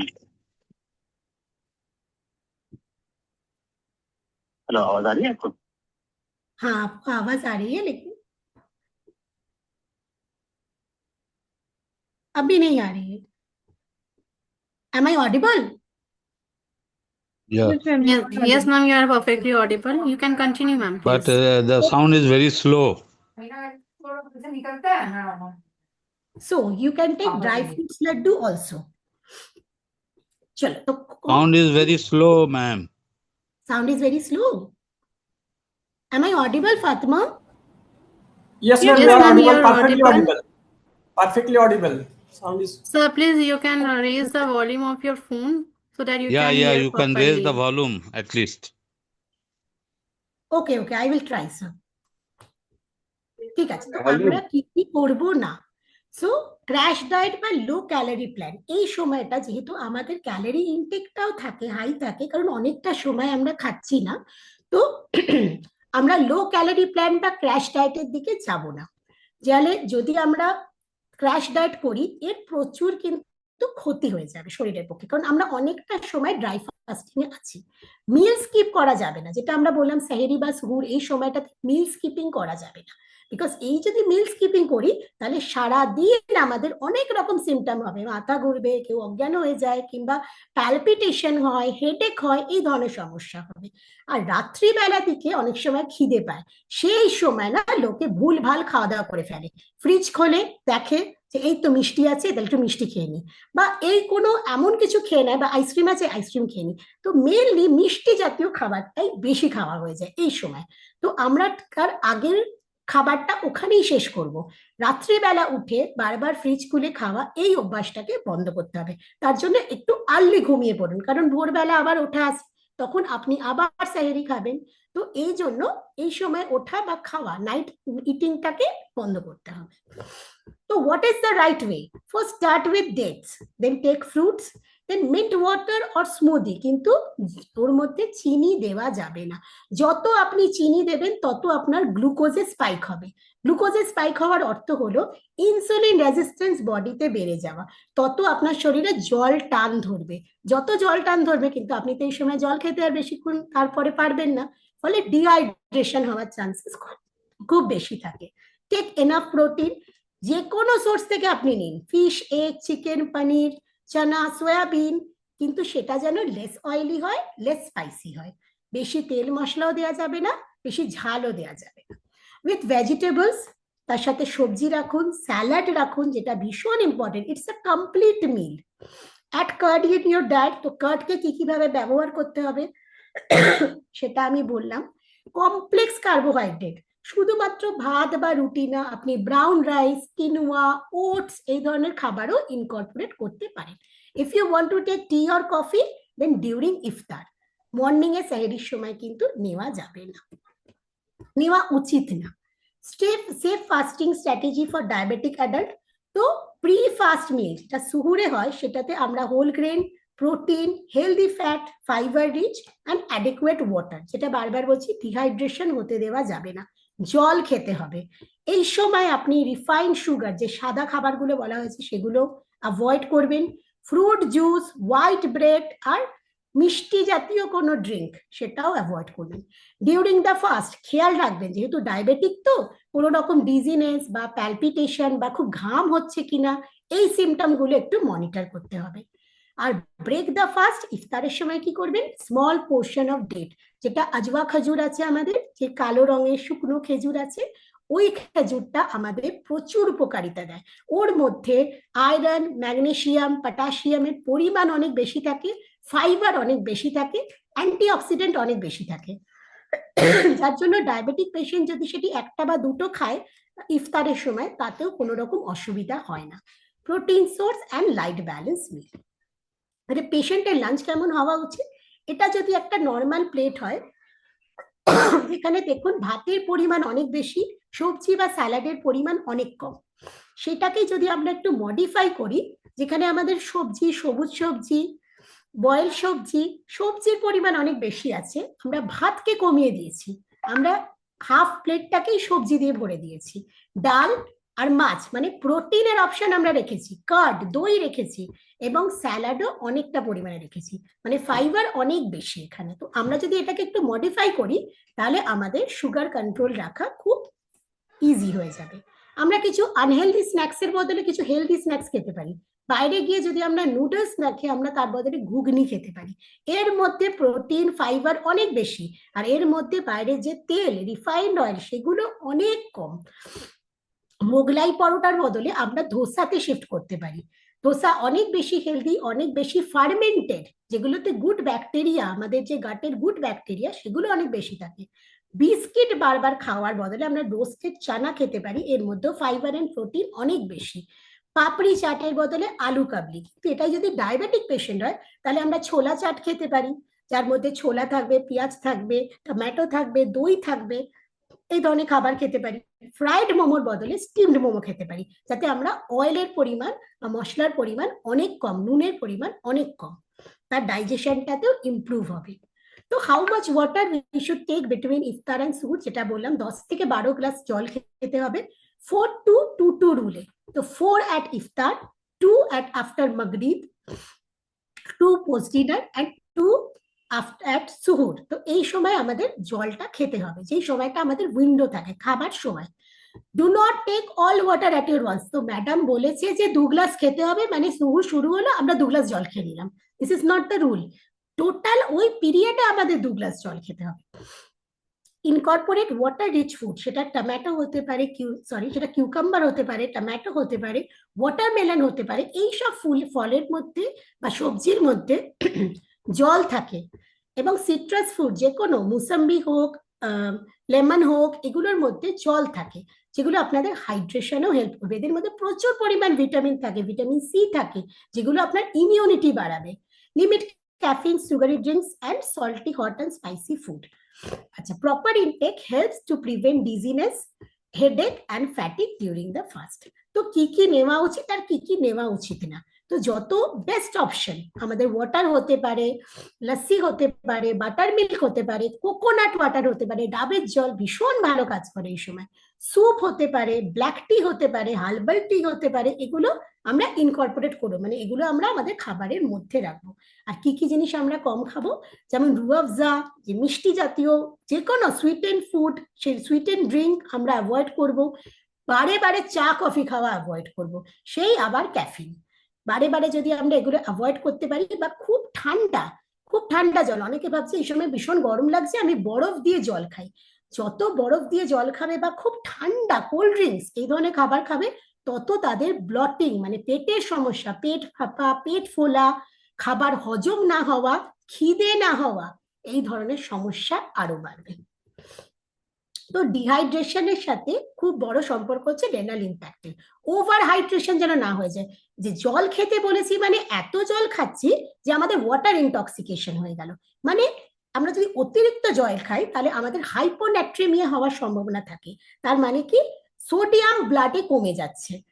তাছাড়াও আমাদের ব্লটিং হতে পারে, পেট ফুলে যায়, অ্যাবডোমিনাল ডিসকমফর্ট হতে পারে, বমি বমি ভাব লাগতে পারে, মাথা ঘুরতে পারে, বা আন্ডার হাইড্রেশন, আমরা একদমই জল খাচ্ছি না, তাহলে বডি তখন কি হয়, হাইপারটনিক স্টেটে চলে যায়।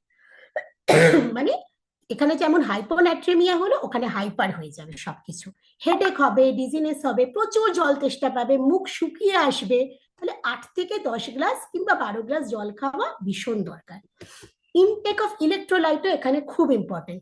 মডারেট পরিমাণ ইলেকট্রোলাইট, সে আপনি ওআরএস নিন বা অন্য কোনো ইলেকট্রোলাইট ড্রিঙ্ক নিন, মডারেট যদি আপনি নেন আপনার হাইড্রেশনটা পর্যাপ্ত থাকবে। বা যদি আপনি অতিরিক্ত নিয়ে নেন সেটা কিন্তু আপনার কিডনির জন্য ভালো না, হার্টের জন্য ভালো না।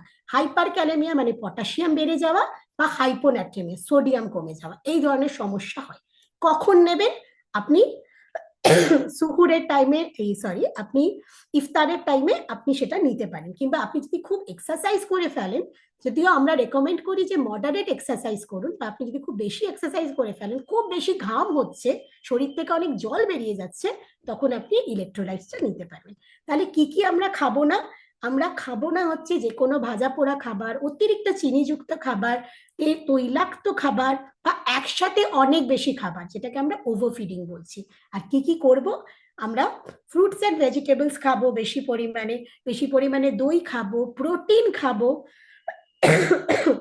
একসাথে বেশি কিছু খাবো না। আমরা ডেটস খাবো, মানে আমরা খেজুর খাবো, কমপ্লেক্স কার্বোহাইড্রেট খাবো, এই ধরনের খাবার আমরা খাবারের মধ্যে রাখবো। এক্সারসাইজের কথা যদি বলি, তাহলে এই এক্সারসাইজটা কখন করা উচিত আর কি এক্সারসাইজ করা উচিত? মেনলি হাঁটা চলা, যেটাকে আমরা ব্রিস্ক ওয়াকিং বলছি, জোরে হাঁটা, সাইক্লিং বা লাইট রেজিস্ট্যান্ট এক্সারসাইজ ট্রেনিং, এগুলো করতে পারেন। মডারেট বা লো হাই ইন্টেন্সিটি এক্সারসাইজ এখন করা যাবে না। তো কখন করতে হবে? লেট আফটারনুন, বিফোর ইফতার, ইফতারের ঠিক আগে আপনি এক্সারসাইজ করলেন, তারপরে আপনি খাওয়া দাওয়া করলেন, তাতে কোনো সমস্যা হবে না। বা আফটার ইফতার, খাওয়া দাওয়ার অনেকক্ষণ পরে আপনি এক্সারসাইজ করলেন, কিংবা সুহুরের আগে, অনেক মর্নিং এ, তখন যদি আপনি মর্নিং ওয়াক করতে চান আপনি সেটা করতে পারেন। মর্নিং ওয়াক করে আপনি কিছু খেলেন না, তাহলে কি হবে? আবার সেই হাইপোগ্লাইসেমিয়া হয়ে যাবে। তো আমাদের এটা মাথায় রাখতে হবে, খাবার কিছুক্ষণ আগে আপনি করতে পারেন বা খাবার কিছুক্ষণ পরে, কিন্তু যখন আপনি কিছু খাচ্ছেন না সেই সময়টাতে না করাটাই শ্রেয়। তাহলে should fasting recommended be individualised or rather than generalised? তো একটা ডায়েট চার্ট সবার জন্য কিন্তু ফিট হয় না। আপনার যে সমস্যা আছে, আপনার বাড়িতে অন্য লোককে জিজ্ঞেস করুন, তার কিন্তু অন্য সমস্যা আছে। যদি কারো ডায়াবেটিসের সমস্যা থাকে, অন্যজনের হয়তো হাইপার টেনশনের সমস্যা আছে, কিংবা কিডনির সমস্যা আছে।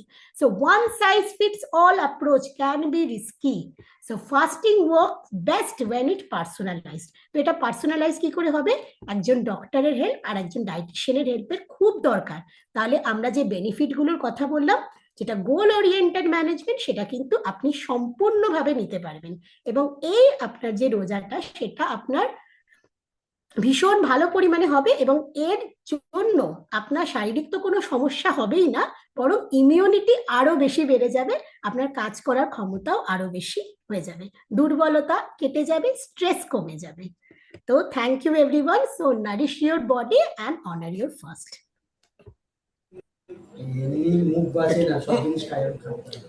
অনেক ধন্যবাদ সুমিত্রা ম্যামকে, খুব ভালো মানে ক্রিস্প ওয়েতে বলেছেন। আমি ডক্টর জাহিরুল ইসলামের কাছে চলে আসছি স্যার। তো ধন্যবাদ। আমিও আমার তরফ থেকেও ধন্যবাদ জানাচ্ছি ডায়েটিশিয়ান সৌমেন্দুকে এবং সুমিত্রা ধরকে, এত সুন্দরভাবে এটা এত কম সময়ের মধ্যে এটা অর্গানাইজ করার জন্য, এবং really grateful to Fatma Firdous also. তো আমাদের অ্যাকচুয়ালি সময় প্রায় শেষের দিকে। কারোর কোশ্চেন চ্যাট বক্সে আমরা এখনো দেখতে পাইনি। কারোর যদি কোশ্চেন থাকে, কেউ ভিডিও জয়েন করতে চান, প্লিজ রেজ ইউর হ্যান্ড। আপনারা রেজ হ্যান্ড করুন, যদি সময় থাকে আমরা নিশ্চয়ই আপনাদের উত্তর দেওয়ার চেষ্টা করব। 1 নম্বর, আমার দুটো কোশ্চেন আছে। একটা হচ্ছে ছোলার ছাতু বা চানা সাত্তু যেটাকে বলে, সেটাকে যদি কোনোভাবে ইন্ট্রোডিউস করা যায় কিনা, সেটা বেনিফিশিয়াল হবে কিনা এক। আর আমি একসঙ্গে দুটো করে নিচ্ছি, দুটো ইন্টার রিলেটেড। 2 নম্বর হচ্ছে আমাদের এখানে কলকাতাতে সবচেয়ে বেশি হালিম বা ডালিম যেটাকে বলা হয়, এটা খুবই পপুলার, এটা অনেকেই ডেলি নেয়। এর সত্যি এটা হার্মফুল না এর অনেক হেলথ বেনিফিট থাকতে পারে, এটা মেনলি ইনগ্রিডিয়েন্টসটা আমি বলে দিই। এটা ডালিয়া এবং মিক্সড ডাল এবং মিট দিয়ে কিছুটা ওই গরম মশলা বা বিরিয়ানি মশলা দিয়ে একটা স্লো কুকড খুব ভালো। ইয়ে মতো তৈরি হয়। এটা এমনিতেই খাওয়া হয়, তাতে ব্রাউন অনিয়ন এবং লেমন দিয়ে সার্ভ করা হয়, গার্নিশিং করা হয়।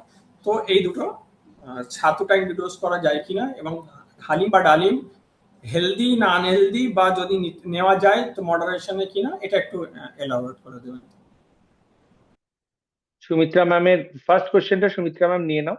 ছাতু নিয়ে তো আমাদের কোনো আপত্তি নেই। ছাতু নিয়ে আমাদের কোনো আপত্তি নেই, সেটা অনেক ভাবে আপনি ব্যবহার করতে পারেন, অনেক স্টাফিং এ ব্যবহার করতে পারেন, আটা যখন মাখছেন তখন রুটির মধ্যে মিক্স করতে পারেন, নর্মাল ছাতুর শরবত খেতে পারেন।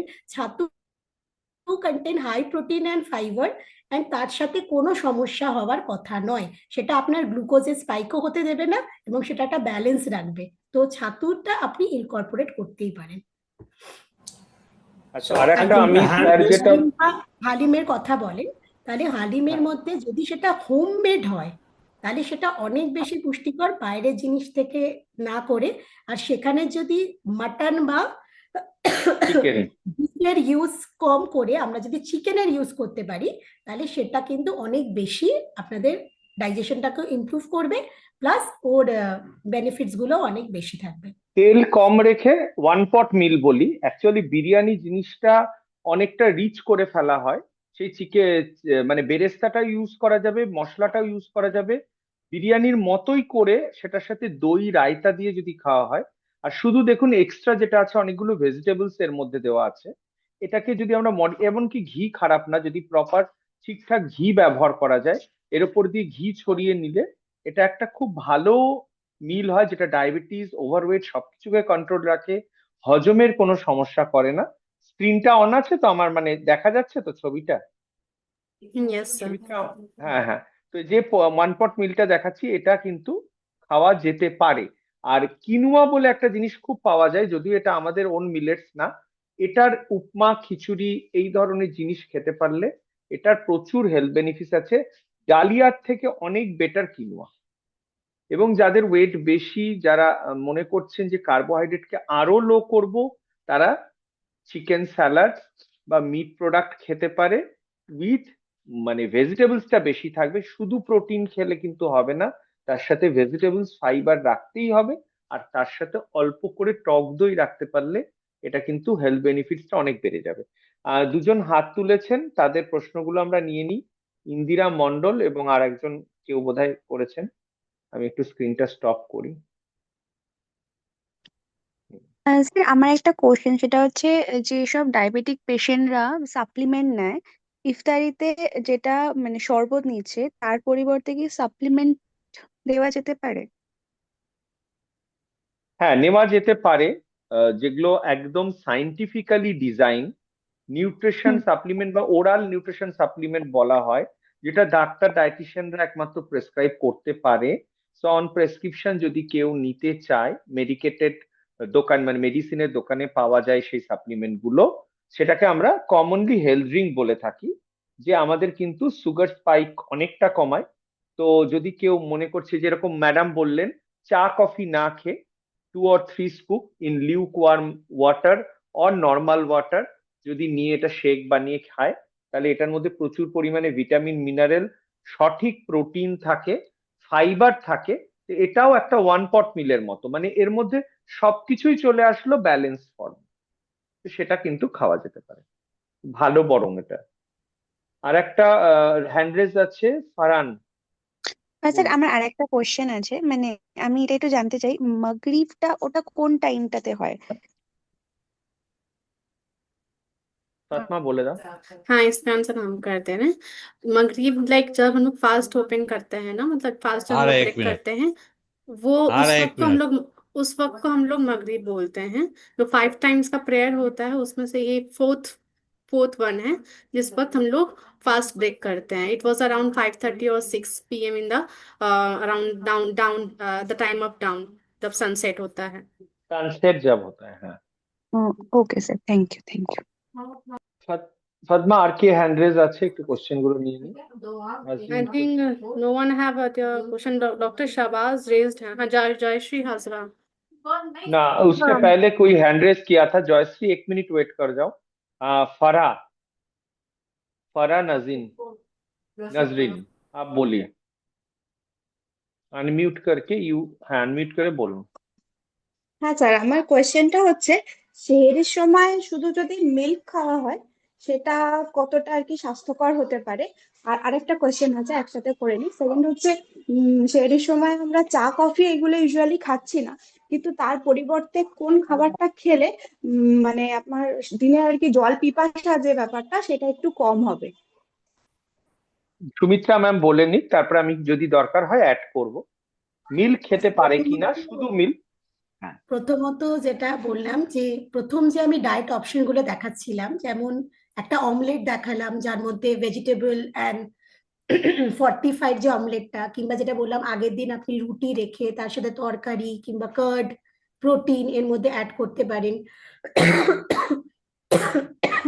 এই ধরনের খাবার আপনি সেহরির সময় অ্যাড করতে পারেন, কিংবা যদি স্যান্ডউইচ খেতে মন চায় সেটার মধ্যে যদি সেটা স্টাফড কিছু হয়, মানে শুধুমাত্র ব্রেড থাকবে না, তার সাথে আপনি ক্যারেট অ্যাড করুন, তার মধ্যে আপনি পনির অ্যাড করতে পারেন, তার মধ্যে চিকেন অ্যাড করতে পারেন, তার মধ্যে আদার ভেজিটেবল স্টাফিং অ্যাড করতে ওনার পারেন। ওনার প্রশ্নটা স্পেসিফিক দুধটাই খেতে চাইছেন উনি। হ্যাঁ, এটা উনি আমি এত বলছি। কিছু বানাবেন না, উনি এত কিছু রেডি করতে পারবেন না, উনি দুধটা খেতে চান। তো সেটা কতটা সেফ? দুধ কিন্তু এতটাই একদমই কমপ্লিট মিল আমরা কিন্তু বলতে পারছি না এটাকে। এটা প্রোটিন কন্টেন্ট আছে দুধের মধ্যে, কিন্তু এটা তো একটা লিকুইড সাবস্টেন্স। এটা কিছুক্ষণ পর আপনার ইউরিনেট হয়ে বেরিয়ে যাবে। প্লাস আমরা যে বললাম, বারবার বলছি যে আমাদের 5 ফুড গ্রুপ থেকে প্রত্যেকটা মিলেই এই 5 ফুড গ্রুপে যে জিনিসগুলো থাকতে হবে, প্রোটিন, কার্ব, ফ্যাট সবকিছু ইনক্লুড থাকতে হবে, সেই বেনিফিটস গুলো আমরা দুধ থেকে পাবো না। আমরা ওর মধ্যে প্রচুর পরিমাণ ক্যালসিয়াম পাবো, কেসিন বা ল্যাকটোজ পাবো, কিন্তু অ্যাপার্ট ফ্রম দ্যাট আমরা কিন্তু আর কিছু পাচ্ছি না। তো এটাতে আপনার না অ্যাবডোমেন ভরবে এবং কিছুক্ষণ পরে আপনার আবার খিদে পাবে। তো এটাতে আপনার ম্যামের সাথে আমি অ্যাড করে দিচ্ছি, একদমই সুমিত্রা ম্যামের সাথে আমি এগ্রি করছি। আপনার প্রশ্নের সাথে দুধের মধ্যে ল্যাকটোজ সুগার থাকে, তো আমরা দেখেছি দই খেলে সুগার স্পাইক করে না, বা ছানা খেলে, কিন্তু দুধ খেলে করছে। দুধে অনেক সময় আজকালকার দিনে দুধে ব্লোটিং খুব হয়, অনেকেরই গ্যাস প্রচন্ড অম্বল ওই সময় হয়ে যায়। তাহলে আমি দুধটাকেই আপনি ইজিলি, আপনি হয়তো ওই প্যানকেক বা অমলেট বা চিলা বানানোর সময় নেই, তাহলে আপনি দুধটা অল্প নিয়ে তার মধ্যে একটু ওটস, একটু 1 চামচ সিডস, একটু তার সাথে 1 মুঠো নাটস দিয়ে যদি খাচ্ছেন, মেক ইট এ স্মুদি করে যদি খাচ্ছেন, বা একটু মিল্কশেক টাইপের, খুব রিচ করবেন না, কিন্তু হ্যাঁ অল্প বাদাম, একটু খেজুর, একটু ফল বা ওটস দিয়ে যদি খাচ্ছেন, তাহলে আপনি দুধটাও খেতে পারেন। যেটা আপনার সব কৌটোতে রেডি থাকলো, দুধের গ্লাসে ঢাললেন, মিক্স করলেন, খেয়ে নিলেন, তাহলে অনেকটা পুষ্টিকর হলো আপনার জন্য, রাদার দেন শুধু 1 গ্লাস দুধ খাওয়ার থেকে। অবশ্যই। এটা আর যদি একটা আপনার পেশেন্ট আছে তাদের ক্ষেত্রেও কিন্তু ভীষণ ভালো কাজ করে। এর মধ্যে যদি কলা, ডেটস, আপনি ড্রাই ফ্রুটস, খেজুর এই ধরনের যে জিনিস যদি ইনকর্পোরেট করে ওটাকে যদি ব্লেন্ড করে খান, এটা কিন্তু আন্ডারওয়েট পেশেন্টদেরও খুব ভালো উপকার দেয়। অনেকক্ষণ পেটটা ভরা থাকবে, স্যাটাইটি দেবে। আচ্ছা, আর জয়শ্রী হাজরা? প্রথমে বলি ম্যাম, সেশনটা দারুণ হচ্ছে এবং দারুণ ভাবে বুঝিয়েছেন আপনি। একটা কোয়েশ্চেনে যেটা আমি ভীষণভাবে পাচ্ছি এই মুহূর্তে, যে যারা অন ইনসুলিন রয়েছে, ওই সেহরির সময় কি, যারা ব্রেকফাস্টের আগে যারা ইনসুলিন নেয়, তারা কি সেহরির সময়তে নিয়ে নিতে পারে, বা কিভাবে তারা ইনসুলিন ডোজেজটাকে আর কি অ্যাপ্লাই করবে, সেটা নিয়ে একটু যদি কিছু ইনসাইট দেন। সুমিত্রা ম্যাম, নাহলে ডক্টর জাহিরুল স্যারও বলতে পারেন এটা নিয়ে, স্যারকে ডক্টররা অনেকেই আছেন, নাহলে আমরা বলবো, বা যারা ডক্টর আছেন প্র্যাকটিসিং, তারা হ্যাঁ, যদি এখানে একটা বলি। প্রথম কথা হচ্ছে ইনসুলিনটা ভরে নেওয়াটা একেবারেই উচিত নয়। তার কারণ হচ্ছে গ্র্যাজুয়ালি সুগারটা যখন ফল করবে তখন কিন্তু বেলা গড়াতে হাইপোগ্লাইসেমিয়া হওয়ার সম্ভাবনা অনেক বেশি। তো প্রথম, দ্বিতীয় কথা, এটা স্পেসিফিক যে ডক্টর তার ট্রিটমেন্ট করছেন, এটা পুরোপুরি একদম তার ডিসিশন হওয়া উচিত। এবং বিভিন্ন ডাক্তারের তার নিজস্ব মতামত বা নিজস্ব ট্রিটমেন্ট পদ্ধতি থাকে এবং পেশেন্টের যে কন্ডিশন তার উপরে ডিপেন্ড করে। তবে যদি জেনারেলাইজ করা যায় তো ভোরে একেবারেই ইনসুলিন নেওয়াটা উচিত নয়। যে পেশেন্টকে নিতে বাধ্য এরকম যদি পেশেন্ট হয় তো পারতপক্ষে সেই পেশেন্টের রোজা না রাখাই উচিত। যারা অসুস্থ আছে, এখানে ইসলামের একটা প্রভিশন আছে, যারা অসুস্থ তারা কোনোভাবেই সুস্থ হয়তো সারা জীবনেও হবে না, আর এন্ড স্টেজ কোনো রোগে ভুগছে তো তাদের জন্য অন্য বিধান আছে ইসলামে। তো বাধ্যতামূলক শরীর অসুস্থ হয়ে যাবে লাইফ রিস্ক নিয়ে রোজা রাখতে হবে এমন নয়। তো একদম যদি কম্পালসারি নিতেই হয় তাকে রোজা না রাখাই ভালো। আর যদি নিতে হয় ইনসুলিনের উপরে আছে বা গ্লার্জিন ইনসুলিন যারা নেন রাতের দিকে তাতে কোনো সমস্যা নেই। তো ভোরে যেগুলো insulin long acting. Long acting যেগুলো গ্লার্জিন যেগুলো দেওয়া হয় তাতে হাইপোগ্লাইসিমিয়া একেবারেই হয় না। তো বটম লাইন ইজ ইনসুলিন ভোরে একেবারেই না। ভেরি গুড, খুব সুন্দর আনসার হয়েছে। আর একটু সবাইকে অনুরোধ করবো যাদের পক্ষে সম্ভব একটু ভিডিওটা অন করার জন্য। যদি আমরা একটা স্ক্রিনশট রাখতে পারি অ্যাজ এ মেমোরি। যারা যারা সম্ভব একটু ভিডিওটা অন করবেন। আর যদি কোনো প্রশ্ন না থাকে তাহলে আমরা স্যারের কাছে চলে আসব to close. And before closing আমি ফাতমাকে অনুরোধ করব, যেহেতু ফাতমার জন্যই আমরা কানেক্টেড হতে পেরেছি এবং আজকে এত সুন্দর সন্ধ্যাটা, তো ফাতমাকেও কিছু বলার জন্য আমি অনুরোধ করব। কিছু কোড শেয়ার করে ফাতমা যদি if you can end the session, তো by that time everyone is switching on the video আচ্ছা, আমি ওভার টু। আর একটা আমার কোশ্চেন স্যার ছিল। বলুন, স্যার বলুন। বিভিন্ন ফুড রিপ্লেসমেন্ট ফর্মুলা আছে যেগুলো অ্যাজ হেলথ ড্রিঙ্ক আপনি বললেন, প্রোটিন ড্রিঙ্কস বা সঙ্গে ফাইবার রিচ এরকম আছে। Protein fibre. এখন যদি আমরা হালকা কিছু সুহর বা সেহরিতে অল্প কিছু নিয়ে সেই হেলথ ড্রিঙ্কস বা হেলথ ফর্মুলা নিই যেটা কমপ্লেক্স ফাইবার এবং প্রোটিন মিক্স আছে, তো সেটা কি সেহরিতে নেওয়া উপকার হতে পারে?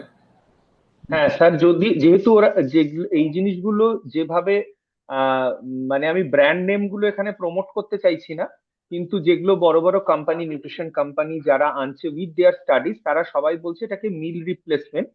কেউ বলছে ডায়াবেটিক স্পেসিফিক ফর্মুলা, মানে যেহেতু ডায়াবেটিস ওবেসিটি ম্যানেজ করতে হেল্প করে, তো তারা সবাই যেহেতু মিল রিপ্লেসমেন্ট অথবা পার্শিয়াল মিল রিপ্লেসমেন্ট বলছে, মানে স্ন্যাক্স রিপ্লেসমেন্ট, তো এই জন্য এটা ইটসেলফ একটা কমপ্লিট মিল, এর সাথে আর কিছু নেওয়ার দরকার হয় না। হ্যাঁ, সাইডে একটু নাটস বা একটু খেজুর বা একটু আলমন্ডস ওয়ালনাটস নিয়ে একটা কাপে খেলে তাহলে প্রপার অ্যামাউন্টে আমি প্রোটিন, কার্বোহাইড্রেট, ফ্যাট সব পাচ্ছি। মোরললেস কোম্পানিগুলো 200 ক্যালোরির মতো দিচ্ছে, 200, 210, 220 এক এক একটা কাপে। তো এটা একটা বড় মিলের থেকে আমরা অনেক তেল মশলা দেওয়া খাওয়ার বা ফ্রাইড খাওয়ার হলে অ্যাটলিস্ট 300-400 ক্যালোরি খেয়ে ফেলি। তো ক্যালোরি ব্যালেন্সটাও করবে, আমাদের খিদেটা অনেকক্ষণ পাবে না, অ্যাপেটাইটটা ফুল থাকবে because of the fibre, and প্রোটিনটাও গুড প্রোটিন থাকে, জেনারেলি ওয়ে, কেসিন, সোয়া, এই ধরনের প্রোটিনটা থাকে। Thank you sir. আরো কোনো কোশ্চেন থাকলে? মানে যখন আমরা একদমই ম্যানেজ করতে পারি না তখন আমরা এগুলো দিই যাতে আমরা সুগার স্পাইক গুলো কমাতে পারি, বা যাদের খুব ক্রেভিংস থাকে তো আমরা একটা মিলে এমনি টাইমেও দিই অ্যাপার্ট ফ্রম রোজা। আর যদি কেউ ফাতমা হেলদি প্লিজ। ব্যালেন্স করে। হ্যাঁ ফাতমা, চলো আমরা একটু বাকিরা ভিডিও অন করবেন প্লিজ। আচ্ছা, আমার একটা কোশ্চেন আছে, মানে আমি এটা পেশেন্টের থেকে পেয়েছি, যেহেতু এটা পার্শিয়াল রিপ্লেসমেন্ট হয়, যেহেতু প্রোটিন ফাইবার এটা থাকে, যদি অ্যাজ এ চায়ের বদলে আমরা দিই তখন পেশেন্ট বলে এটা আমাদের রোজাটা ভেঙে যাবে না তো? মানে ওটাই একটা কোশ্চেন, যেহেতু এটার না, মধ্যে রোজা প্রোটিনটা। যখন রোজা ভেঙে মাঝখানে খাওয়ার তো কোনো প্রশ্নই নেই। যখন হ্যাঁ, ওরা চা মানে চা নেয় যখন, বা তার বদলে যদি হ্যাঁ দিই চার বদলে সেটা। এটা নেওয়াই যেতে পারে। হ্যাঁ, কেননা ডিউরিং ডে টাইম তো কিছুই নিচ্ছে না, চা কেন এক ফোঁটা জলও মুখে নিচ্ছে না। তো আমরা একটু এটা Fatma, do you want to say anything in this question?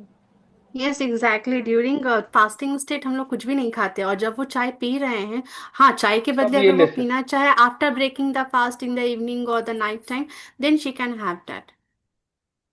But हाँ, ओके, ड्यूरिंग खूब। फास्टिंग टाइम कुछ भी खाने से आपका फास्ट ब्रेक होगा ही। हाँ, कुछ भी खाने से ब्रेक हो जाएगा।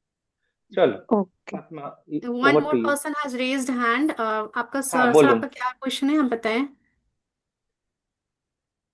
আমি তো হ্যাঁ বলুন, হ্যাঁ আপনার। স্যার, যারা পিপিআই নিতে অভ্যস্ত, যারা পিপিআই একদম রেগুলার বেসিসে নেয় বা তাদের ওষুধের লিস্টে আছে, তাদের তো সেই টাইমেই বেশিরভাগ পিপিআইটা বলা হয়। তা কোন টাইমে নেওয়াটা মর্নিং বেশি good?